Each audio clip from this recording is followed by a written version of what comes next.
This program is brought to you as a public service by Maui Causes. Maui Causes is a crowd-funded media production group that provides media production services to a variety of environmental and progressive causes here in Maui County. Visit us on the web at www.mauicauses.org. Ladies and gentlemen, I'd like you to please text the word Hawaii to 82623. That's our way, the field team way, to keep track of everyone who's in this room, who wants to participate in the field in getting Bernie elected. And without further ado, I'd love to introduce you to the next First Lady of the United States of America. This is Jane Sanders. Give it up.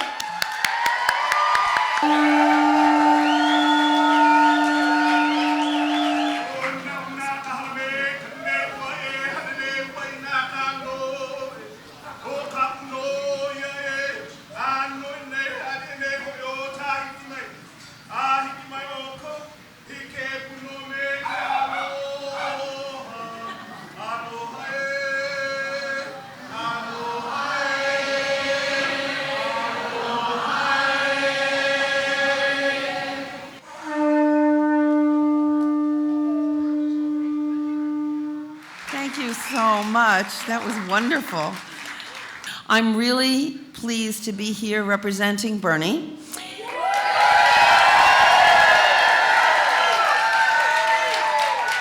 I like him too.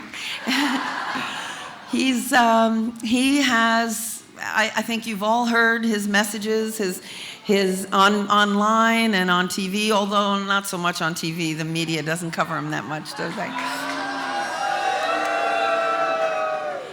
But he and I talked about him running for president way back in February, March, and I was a little reticent. And we talked about it, and he made it very clear that his concern is that too much power is resting in the hands of too few people. And it's the people on top and the lobbyists in Washington that are not only making the decisions, but they're also determining what can be discussed.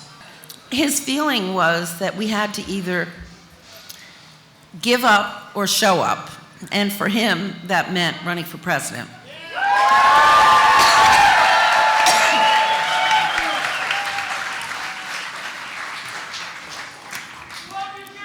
Thank you. I'm really pleased to be here. His feeling is that we need to create a government of the people, by the people, and for the people again. He believes that people need to be able to have health care as a right of citizenship. And his opponent thinks that we need to build it on the insurance model that is existing now. The problem with that is it'll never happen, because as long as we build the profit as the core, it'll be too expensive for anybody to afford. He believes that we need to lower the cost of prescription drugs so that we're not paying the highest rate in the entire world for prescription drugs and having seniors not be able to pay for them.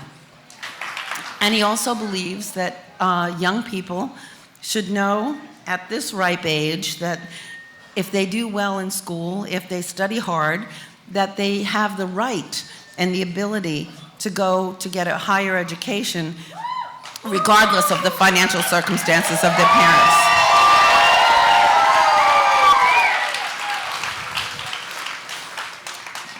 And we also are concerned that the other part of that coin, or the other side of that coin, is how come we're not investing in our young people? Every other country in the world is allowing people to get a higher education if they have the desire and the ability, because that's good for our economy. We're telling people, not only are we not going to invest in you, we're going to let you bankrupt your future to be able to reach your full potential. And that is something that will change under Bernie.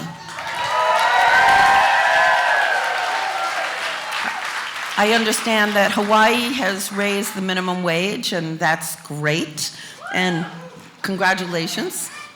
What we want to do is raise it to $15 an hour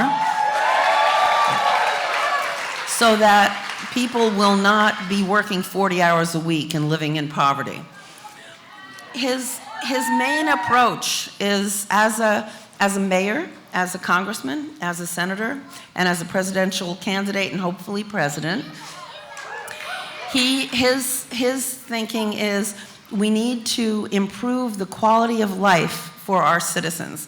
We need to listen to what the people need, and we need to have them be able to live in security and dignity throughout their lives. We need to make sure that our child care system is the best in the world, because that's the first 4 years of a child's life are the most important. So, and we need to have an educational equity in education from K through 12, so that it doesn't matter what town you live in or how much property tax you can pay, but you can have a good educational foundation.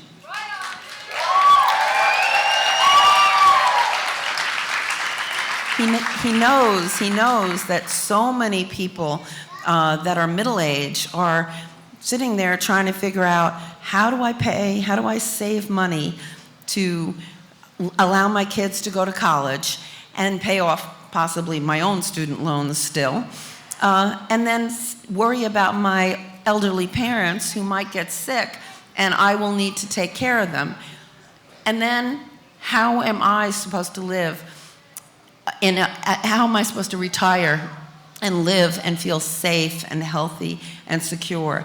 And that's something, I mean, if that's the guiding principle of our government, that we need to say, how do we make the quality of life better for our citizens? How do we have this be the best nation in the world to have a family, regardless of what kind of family you have?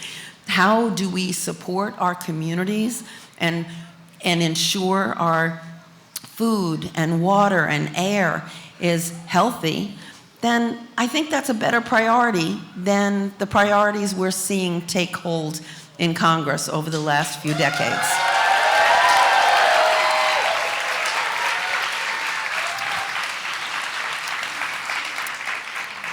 Climate change is real. It's caused by humans. And although the Republicans don't believe in science, and they cannot take a stand on this, it seems, Bernie is very committed to dealing with the issues of climate change, and he has a plan to move to a more sustainable, renewable energies over years, and I know Hawaii is leading our nation in this, so congratulations.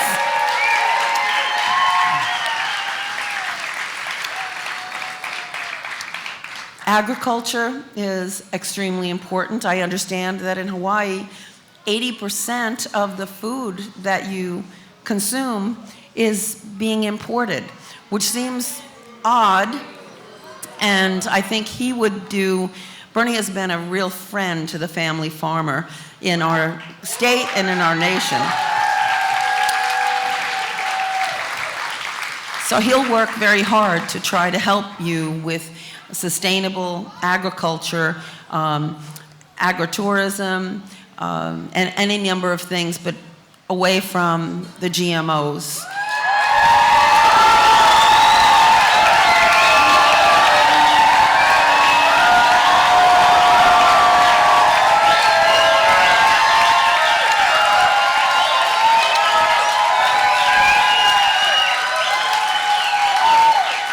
So I could go on and on and on about everything that Bernie will do. I think I should just tell you a little bit more about him. I met Bernie 35 years ago when I was a community organizer, and I had organized a debate when he was running for mayor. He got up on the stage, and they had this debate, and I sat there and I said, he embodies everything I believe in. I need to work for him. And 35 years later, I can tell you that that initial assessment was absolutely correct and even not as good as I would have thought. He's somebody that our state in Vermont, they know that they can count on him. If he says what he believes what he says. He won't change during this primary saying one thing and then move to the general and become a little bit more center. He is the real deal, and he's a hard worker.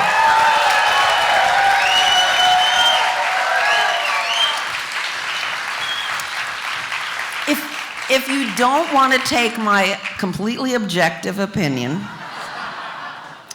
I'd urge you to look at the votes in the primaries of the states that know him best.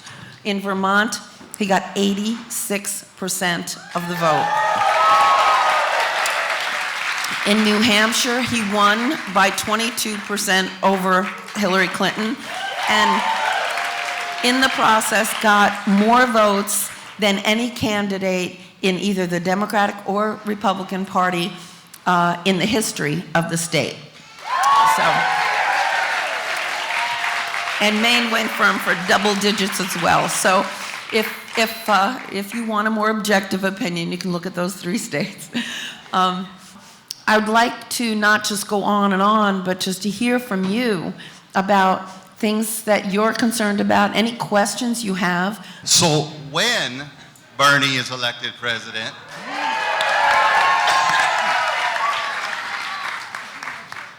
what is he going to do to deal with voter suppression, the misuse of electronic voting machines, redistricting, and the perpetuation of American democracy at a grassroots level? Yeah. And what is he going to do to support us in creating the grassroots movement to support him in his political revolution? Well, I think you've asked really important questions. What he's done, I mean, he's very serious. This election is not just about voting him in as president. As much as we want that, and it would move everything forward so much quicker, it's also about building a movement, building a political revolution. So if he's elected as president, or even if he isn't, we have to keep this going. We have to keep people engaged.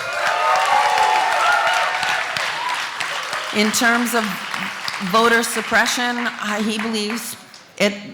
When he's president, he's going to work to try to create a system that says you're 18 years old, you can vote. That's it. You don't have to worry about you don't have to go through all the machinations that they do. I mean, and you bring it back to gerrymandering and the fact that the legislatures in many of the states are actually working very hard to suppress the vote, and to create districts that are just going to support who they want to support, the Republican districts. So what we need to do is, and if you elect Bernie, I think this will happen. When you elect somebody who's a progressive leader and he actually delivers on what he says, I think the people understand pretty quickly. If he was elected president, the American people would see how a government can work on their behalf instead of on behalf of the international corporations and free trade and just money interest and the profit motive. He puts people first. And 2 years later, those Congress people and the people in the legislatures can change over. It's not about electing just Bernie. If you elect him, in all honesty, I have to tell you, you are signing up to work, to really create a democracy we can all be proud of. And hopefully run for office, some of you, at school board, mayor, city councilor. In 1995, the Bank of America was ordered by the Federal Reserve Bank to continue to fulfill a $150 million commitment to the Native Hawaiian people. To this day, they have not fulfilled that. We have been writing over the years for them to continue to fulfill this commitment to the Native Hawaiians. as president, or even if he doesn't, is Bernie able to help us to be able to get Bank of America to fulfill its commitment to the Native Hawaiians? I haven't discussed that with him, so but I will say he is not beholden at all to Wall Street or to the big banks. And he does believe very strongly that people should live up to their agreements. And we're finding as we go around to Native Americans as well as Native Hawaiians here, that we have not, as a government, lived up to the treaties that we signed, to the agreements that we made. And it's something he will definitely do.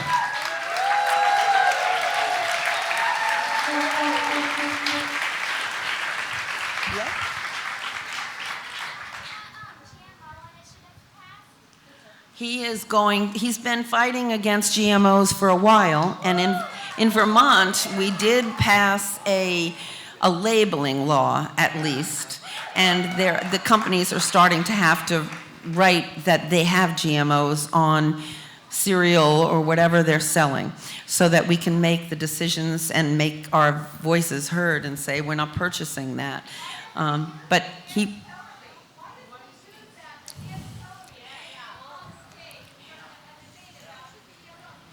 You know, they didn't ask. That's one of the things about the debates. As the Republican debates are completely out to lunch. I mean, they're just, but the Democratic debates deal with some issues. But you hear the same issues over and over again. Nobody has talked about agriculture. Nobody talks about veterans. Nobody talks really about climate change. So when you're at a debate, you're at the moderator sets the agenda. But you're right, we have let people know. That's one difference between Bernie and Hillary. You know the difference in terms of Wall Street. You know the difference in how he funds his campaign, as opposed to having super PACs. He asks and sends requests to you all the time, asking you to $27, yes. But that way, you know, he's not beholden to anybody and nobody can expect it. And I think that's why the establishment is so firmly in Clinton's camp, because I think they understand that he is going to be quite different than most people have who've run for office. One of the things that his opponent also talks about is that what his ideas, she says, his ideas are laudable, but they're unrealistic. Well, if they're laudable, why aren't we trying to achieve them? Why are we telling people to lower their sights? If a presidential campaign isn't the place to offer a bold vision for the future, when are we supposed to offer a bold vision?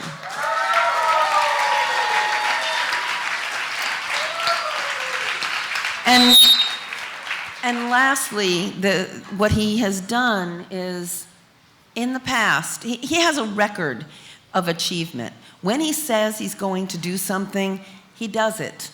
It takes a while sometimes, but just to give you a couple of examples, Social Security, the government, Simpson-Bowles Commission, and even the president felt that the COLA for seniors, and that's the cost of living adjustment for seniors and disabled veterans and disabled people, was too generous. Now, it was zero for the last 3 years, so I don't know how generous that can be. But they wanted to come up with a different way, a different structure to say, this is how we determine the Social Security. The thinking was that that was going to cost people about $7,000 over a 10-year period, because they were going to get less of an increase each year.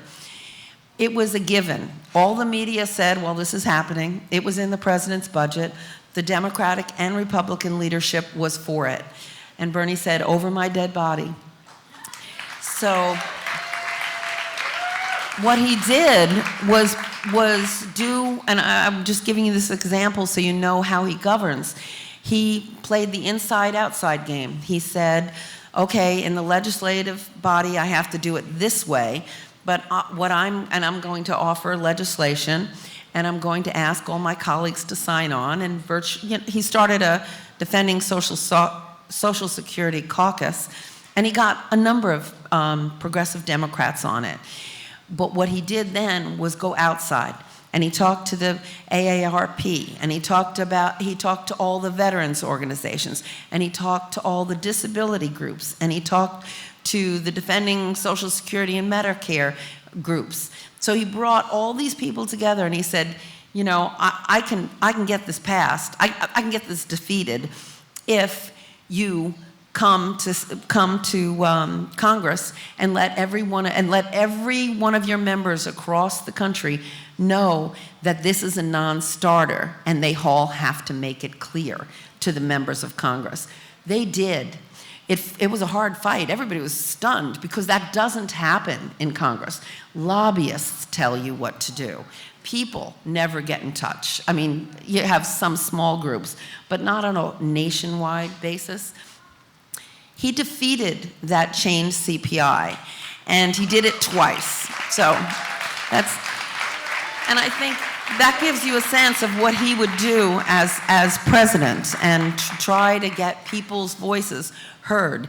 It has not come up since, because everybody knows they're going to be out of a job if they pass something like that. So, okay, yes. I'd like to offer a suggestion. Have Bernie announce who his vice president will be and his secretary of state, and have the vice president be Elizabeth Warren, and have the secretary of state be Tulsi Gabbard. We've talked about that a little bit, and we've heard that a lot from different people over the last few weeks more in terms of thinking things through. And he hasn't made any decisions on any of that, and he felt that it might be a bit presumptuous so early, especially when she was building the delegate lead. Now you can see we're starting to build it as well. I mean, people made when he won Michigan by about 1.5 points, the media went wild, and they thought that was wonderful. We were excited too, but we also knew we're always splitting the delegates. So that was a good psychological move, but we even said to the media, no, that's good, but we're gonna do better as we go along out west and the Midwest and the Northeast. And the next week, the same thing happened. He lost Missouri by 0.2 points. And they made such a big deal about it. He lost Illinois by 10,000 votes out of 1.9 million. We split the delegates. It made really a difference of 1 or 2 delegates each time. So it's not like the Republicans where it's winner take all. So when you hear people say, well, he hasn't won the last Tuesday, he didn't win any, just let them know, no, he virtually tied about 4 or 5 states through this process, and he won 9. And I think what you'll see is that as we go along and win more delegates, there's 6 states up this week, and we expect to do very well. And hopefully you will deliver Hawaii for us. Other questions? Hi, my name is Vincent Mina. I'm the president of Hawaii Farmers Union United, part of the National Farmers Union, and just really appreciate the fact that he's talking in support of family farmers. I'm a family farmer myself. Two words to bring back to him: soil health. If they could start just really, bringing that into the light, that we can start rebuilding our soils and get our food back to where it's medicine again, then we don't have to even go to the pharmaceutical companies, for our medicine. Thank you.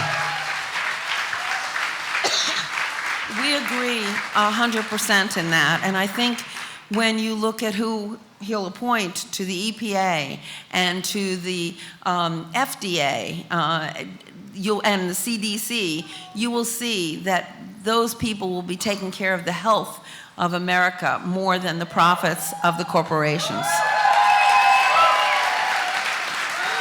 Yes. What is Bernie's plan to deal with the powerful forces of the private insurance companies and the pharmaceutical industry that are going to block implementation of any real health care reform? Well, I think you say, what is he going to do with the powerful insurance and pharmaceutical industry? The reason they're powerful is because they give a lot of money to campaigns. It's a corrupt system. So one of the first things that he'll do, one of the very first things he'll do as president, is change our campaign finance system.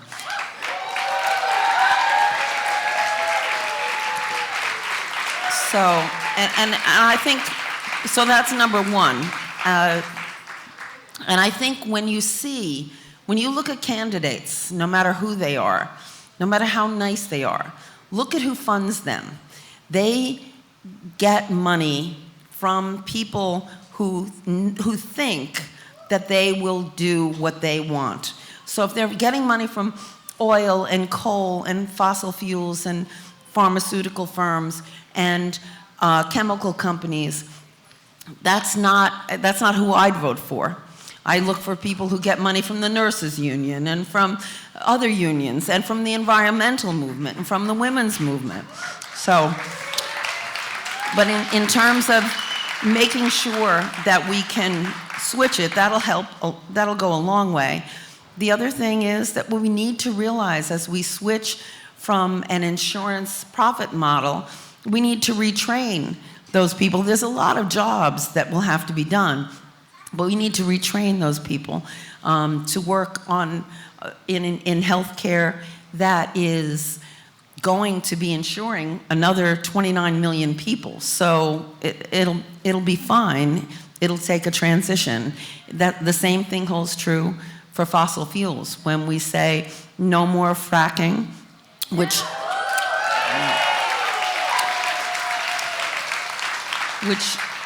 again, his opponent has not said that, but no more fracking and move from a fossil fuel energy system to renewable and sustainable energies, solar, wind, and geothermal.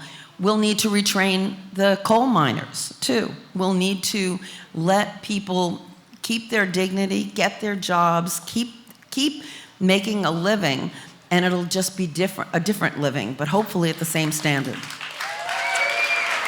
Hi, I'm Netra Halpern, and I wanted to talk to you about foreign policy. Tulsi Gabbard, as you know, said no more interventionist wars of regime change. And then you talked about lobbying just now, and as we know, the military-industrial complex, Eisenhower was totally on the money on that, and it's way worse now than when he talked about it.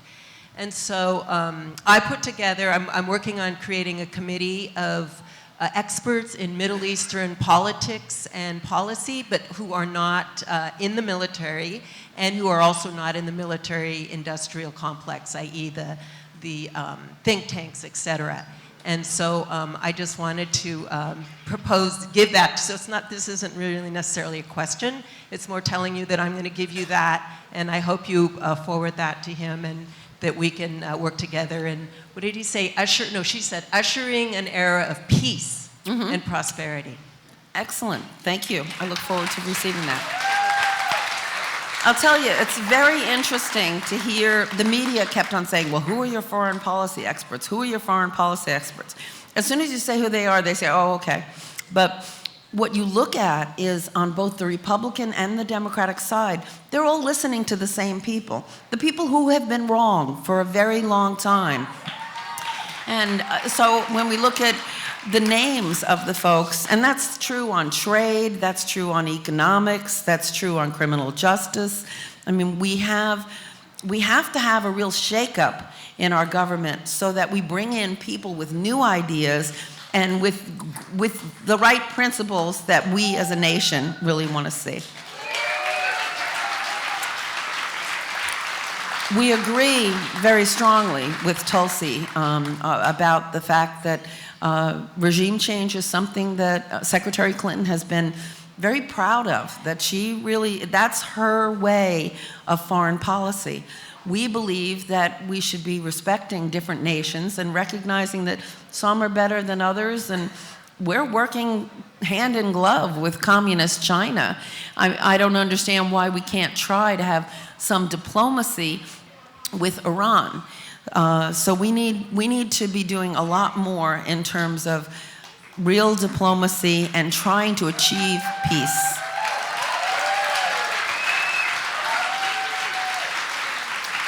One other thing, in terms of foreign policy, it's more than war.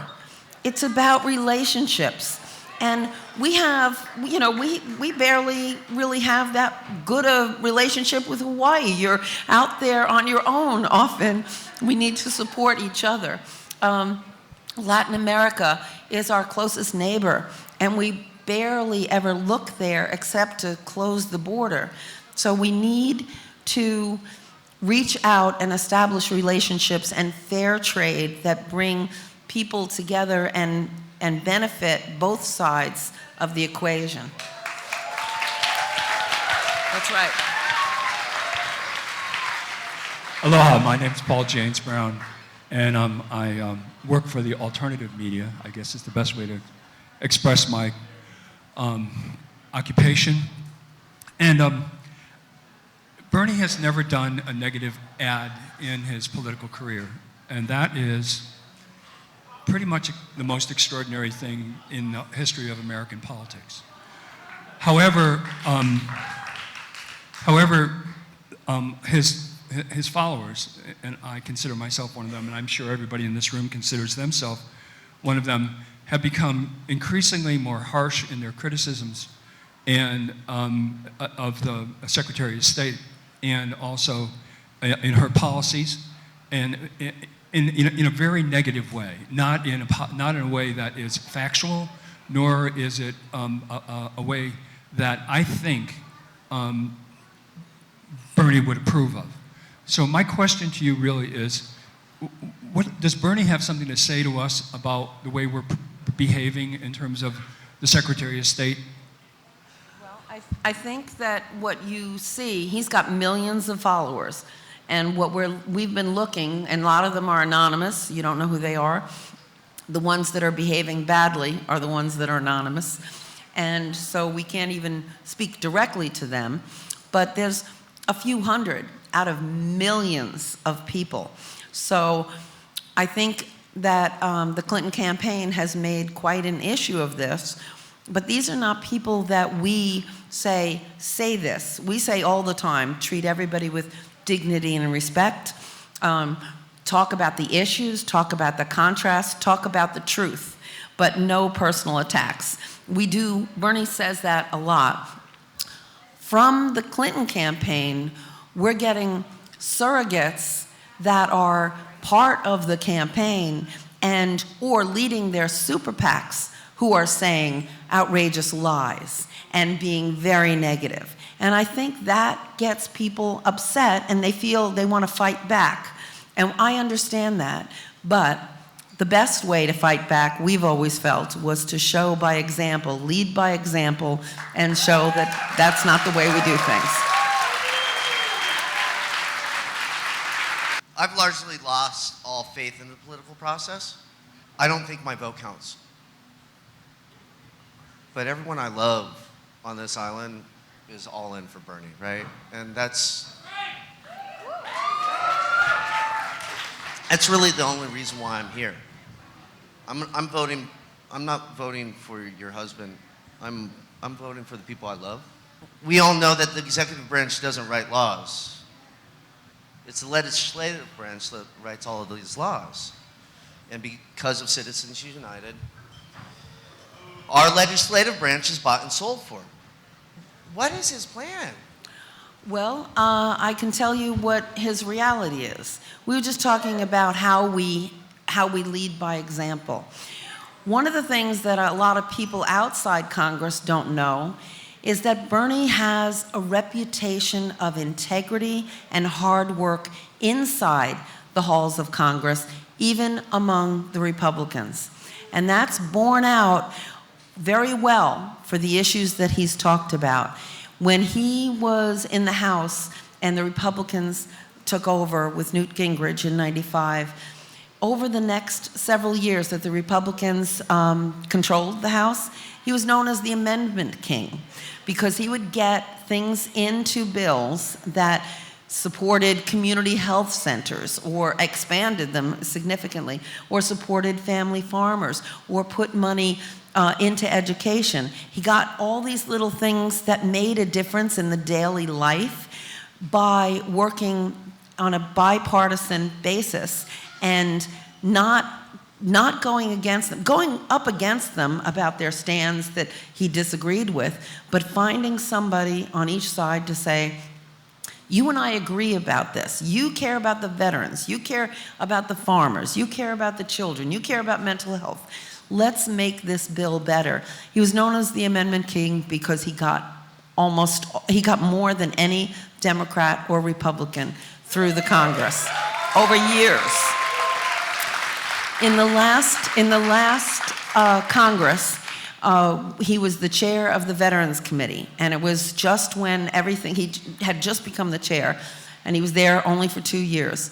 In those 2 years, after years of neglect, he passed the most significant veterans legislation that has been passed since the last GI Bill.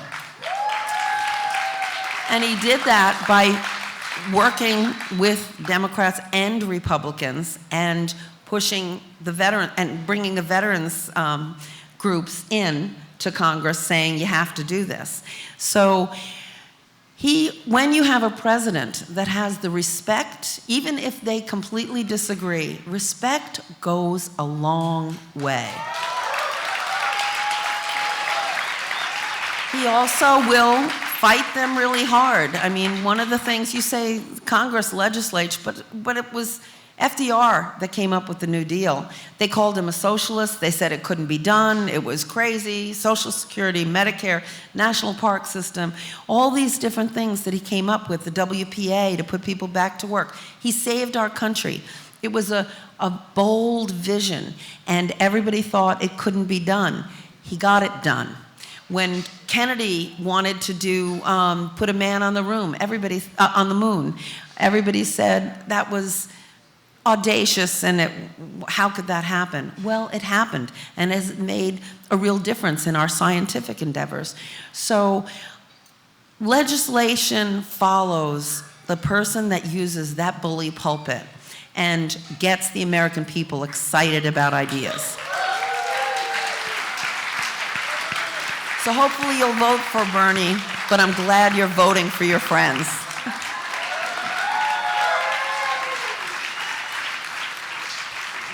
Hi, Jane. Hi. My name's Neve McGrath, and I'm a wife and mother of 2 here on Maui. One of the things that has really concerned me lately is the push that I've seen from Big Pharma to mandatory vaccinations. And I was just curious, I've heard a few things about Bernie's stance on there. Most everything else with Bernie I'm totally down with, but I've heard that he is on the side of wanting forced vaccinations, and I just wonder if there's any wiggle room there for her to hear opinions and I just believe in everyone's right to choice what happens with their kids. And Right.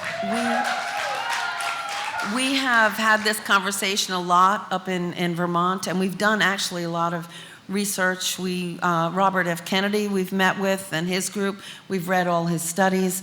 And one of the things that he points out, and I think is very telling, is that most of the children's vaccinations had, years past, had thimerosal in it as a preservative. And no, they don't. No, they had to take it out, but I know my daughter goes in and looks at the vial before her child is vaccinated, and once it was in there. And we said, wait a minute. So that was our main concern. We're concerned about autism. We're concerned about a lot of things. But we're also concerned about the fact that we've wiped out really deadly diseases, and we need to protect the public. So it's a difficult issue because we don't want to have parents have to do it, but it's been that way for many, many years, and we don't want to bring polio back, and so I'm sorry. Shouldn't be mandatory. Okay, I will bring that back to him. Yes. Today on the TV, your husband was on, and one of the commentators asked him about being the first Jewish American running for office and getting so close. Now, I'm also Jewish, and I'm very concerned, not only because I think it was he won somewhere, and he said, quoted, that they brought everything but the kitchen sink, but now they're going to give me the kitchen sink. So I'm sure that you've spoken to him about this, and that the countries all over the world are so anti-Semitic, what they did in England, what they did all over the world. And how is he going to react to that in relationship to carrying, the banner to the finish line with so much, because they're going to bring it up, and they're going to hammer him with it. And how is he going to, overcome that? And I have one other question after that. Well, I think, he's proud to be Jewish. I'm proud to be Catholic. We are actually more secular in terms of just, we believe the tenets of our faith, which are the tenets of virtually every faith out there, which is do unto others as you would have them do unto you. So we will just deal with that, just like we've dealt with a lot of other things. And I think that we've been surprised at not having a lot of anti-Semitism during this, but and we hope that will continue.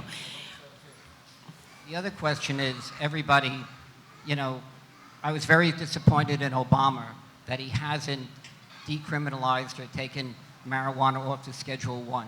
How does he feel about that? Yes, yeah. Bernie believes it's a little bit ridiculous that marijuana is on Schedule 1 of drugs with heroin, right there with heroin. So he will take it off the Schedule 1. That doesn't mean that every state will make it legal, but they won't have to worry about who is elected as president as to whether or not they were going to enforce that. So every state will be able to say, we'll make it legal, we'll make medicinal marijuana legal, we'll do this or that, but yeah, it'll be out of Schedule 1. Okay, kind of a follow-up to some other issues that have been raised here today. Christopher Kazak, International Workers of the World, for which sadly we don't have a wobbly chapter out here in Maui. Let's get that going, guys. I'd like to ask a specific policy question in regards to the pharmaceutical industry and how we can hold them accountable for their role that they play in the epidemic that is striking America of cathamethamphetamines. Out here we call it Batu. Right. Ice, crank. Can we count on a Sanders presidency to ensure that they are held accountable for their role in distributing the base product?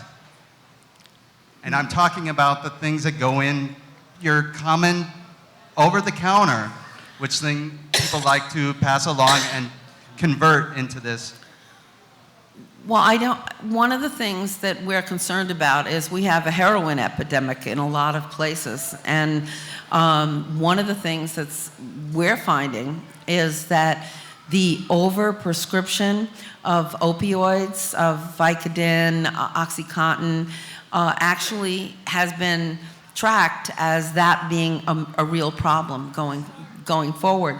And we definitely have been talking about having the Surgeon General that we appoint to deal with this issue and work with the doctors about overprescribing. There's way too much overprescribing. We were stunned after OxyContin had been known as being a very difficult thing to kick. Then they came up with another drug that was even worse, that if you took it a few times, you were addicted. And I don't know how the FDA approves those things, but that's something that we're looking at very strongly. Right, I don't know anything about that, but I'll take it back, okay? Okay. I'm so glad you're here. I've been a teacher on Maui for 20 years, and thanks. And I'm really curious. They haven't talked a lot about education, I know, but after No Child Left Behind and Common Core, would Bernie be willing to have a moratorium on testing for just enough time for some teachers to get involved and change what's going on? Absolutely, absolutely. He voted against No Child Left Behind. I mean, these things are teaching to the test, and it's not education anymore. We want to have the teachers in control of the classroom. Yes, you are. Why does Bernie want to be president? Good question. Good question. I think what he wants to do is improve the lives of the people that are the working class, the regular folks of this nation. He wants to change, he wants to transform our system, our government, to be able to resonate the voices of the people and deal with the issues that they consider to be most important. He wants to change the priorities and move away from military spending and spending on modernizing nuclear weapons and move into putting money into education and healthcare and farming and sustainable energy. So he wants to have this country be the kind of country that we all know it can be, and to allow everybody to work and study and learn to the best of their ability to be able to reach their full potential. He wants to rival Denmark, which is known as Denmark as the happiest country in the world. We want to have this be the happiest country in the world. I know Secretary Clinton points out this is not Denmark, but we can be happy. Aloha kako, Jane. My name is Mark Joyner. I'm from right here in Kihei. The question that I have, I guess, is probably kind of a tough question. I'm piggybacking on the gentleman over here. It really concerns me that Secretary Clinton has so many vulnerabilities. And I really feel, forget the surrogates, her going directly after Bernie on the stage in some of the debates. I just wish that, I understand what you're saying, in terms of keeping everything on a very familial level and everything else. But I'd love to see him go after her. I think he does try to do it in the way that sticks to the facts and goes after the differences. And I think that's one of the reasons that I think a lot of people are listening to him. They feel that there's a person that's not what we usually see, somebody who is kind and intelligent and ready to fight for things, but not at all costs.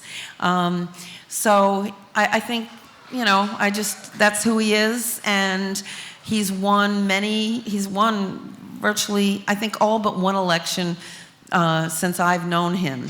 And it's because people respect him and people know that he's an honorable person. So, I understand what you're saying, and I guess I would just say to supporters, instead of going after her personally, go out and point out the differences between the two candidates.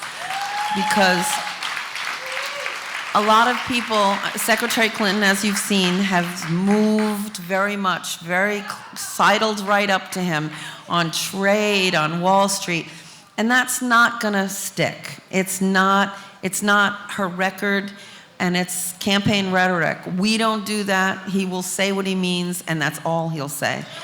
So.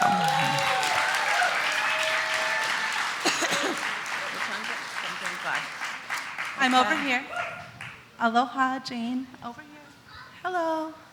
Hi, my name is Amy Stokes, and I happen to work in politics in our small little island community. I'm just an executive assistant to a council member, but I work hard, and I have a master's degree, and I have enormous student loans. I also have 2 children under the age of 5, and a husband who's on unemployment. So my question is, what is Bernie Sanders' plan or stance or take on maternity leave and childcare for us women who are holding down the fort? Okay. Kirsten Gillibrand from New York offered a bill for 12 weeks of paid parental leave, family and parental leave. And Bernie is a sponsor of that. We've got about 40 sponsors in the Senate, and Rosa DeLauro offered a companion bill in the House, and there's about 140 over there. No Republicans. He believes very strongly. I mean, when we know that the first 4 years of life are the most important years of life, how is it that somebody gives birth and because they can't afford to stay home, have to leave their child before they even have a chance to bond with them? That's not acceptable. I had to do that too, I remember. And so he believes very strongly in that. But it's also not just for children. I mentioned before about aging parents. If you've ever had parents that had difficulty going through the Medicare maze, going through all the drugs and all the doctor's meetings, it's hard. It takes a lot of time. People shouldn't be putting their job at risk in order to take care of the people they love. So he's very, very much in support of paid family and medical leave. In terms of child care, we feel that that's a job that we should revere. Anybody who works with the children, we should be supporting as a profession. And what we need to do is put money into community block grants to allow people to start more child care centers, because the access, especially for infant care, is so bad. When Bernie was mayor, I was the director of youth services, and we built a daycare center that had a kindergarten, full-day kindergarten, and took infants all the way to kindergarten. And we had a sliding fee scale, and the editorial in the paper was like, who do they think they are? They know nothing about childcare. This is not going to work. It's still one of the best child care centers in the city of Burlington 30 years later. And people with money are happy to pay more to allow people without money to get the same level of care. Okay. Hi. Oh. How is Bernie going to save the earth? It's a very important question. He is going to move our country from fossil fuels, that means oil, gas, coal, fracking, gas fracking, and saying, no, these are the things that are very bad for our environment, and move towards wind, solar, and geothermal energy. He is going to deal with an issue that we're finding throughout the country. Our aquifers, our water needs to be protected, and we need to work on that in a number of ways. And I think that a lot of choices that we're making are hurting those aquifers. And there was one other thing I was going to say, and I can't remember what it was. Right, he's not going to start wars. That's a good one. Thank you for the question. You were saying earlier that nobody really brings up at these debates about agriculture and the agricultural problems that we're dealing with in our society right now. Do you know the importance of what Maui actually accomplished with 23,000 voters, signed a law? Do you know about our law or you don't know about our law? We have a law that we actually voted in, 23,000 people, to stop Monsanto from growing GMOs till they can prove that they're safe. You know about that? You don't know about that. We need to connect so many things because we're doing something unbelievable. The world, if we win, the Ninth District Court is coming here in June to actually hear our case. So you don't know anything about it. Oh my God. Bernie probably does. I don't. I'm sorry. That is great. Thank you, Jane, so much for your for coming here and spreading aloha. Thank you. As a Generation X on the cusp of a millennial, we are very savvy as to this election, and thank goodness that we have social media where we can share the information. Right. My father, a lifelong Republican, had voted as a Democrat for Bernie in Michigan, and it was because I was able to spread the burn and not just feel the burn. Right. But also the European magazines were able to say, this man most generally aligns with our moderate candidates. Yep. Donald Trump has turned this election into a reality show. And the reality is that the majority of our populace in democracy watches and receives their information through the media. As we approach the last 3 months of these critical time where we have to win by a landslide, how can we have a revolution? How can we really spread the burn to those people? I think you're right. I think social media has been a gift because the media was not covering Bernie. There was a study that was done that said he got 10 seconds in 2015 on ABC News, 10 minutes on the network. Trump was on hundreds, if not thousands, of minutes. And I think, and I've spoken to the media as we've gone through this campaign and said, after this election, you're really going to have to do some self-reflection because you have created Donald Trump and turned news into entertainment, and yet there's no fairness doctrine in news, so you can't ask for extra time. But social media has served us quite well, and all of you that are out there talking on it and spreading the word, it's made all the difference. So thank you very much. Also, we should be talking to, if everybody says, this is how many people I'm going to talk to this week, and actually does it, and talks with them about Bernie, gives them information about him, we need to try to spread the word. One thing that has been really amazing to us is the support from those under 30. I don't think I said this, but he had more support than Donald Trump and Hillary Clinton combined from those under 30. He's now winning those under 50, and if we had some time, maybe we could get us older folks too, but I think it's been wonderful because that bodes really well for the future of our country, don't you think? So this is not ending here. We will, if he wins as president, we have to keep the momentum going. We have to keep a lot of people involved and engaged in our democracy, and to get them running for office at local and state and federal level.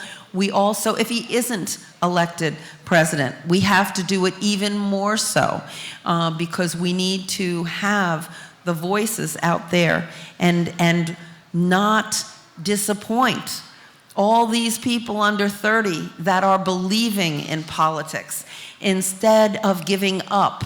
We have to not let that happen again. So regardless of what happens in this election, Bernie and I are here to stay and to work with you. Thank you all very much. Thank you so much. This program is brought to you as a public service by Maui Causes. Maui Causes is a crowd-funded media production group that provides media production services to a variety of environmental and progressive causes here in Maui County. Visit us on the web at www.mauicauses.org.